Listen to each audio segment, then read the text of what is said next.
Ooh, BMW? Are you high right now? What? You're gonna be the next president. What are you doing with this BMW? Wheels, tires? Yep. And these are HF2, so they don't have any raised spokes. 750i, we're gonna be putting our new Vossen wheels on this one. Oh, no way. Tyler, have you seen this key before? Yeah. Is that really the key for that car? Oh my god. That's actually real? That is so neat.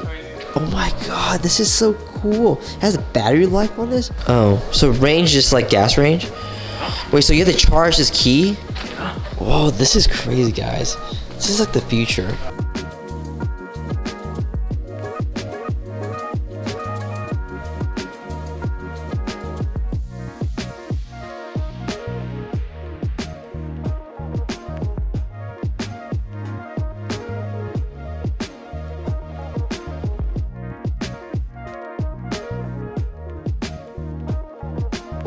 This is a really nice setup. The gloss black finish works really well with the window trims, and like that hockey stick that goes across the doors on the bottom. I don't know what you call it, but it matches really well with that. And the color looks really good with the gray. Fitment with Vossen is always on point, so you're getting that near flush or flush fitment, just like how you would want it. Really happy with how it came out. It doesn't look too over the top, but it's just different enough for you to know that these aren't just some wheels you can get from the dealership, but that these are actually very unique.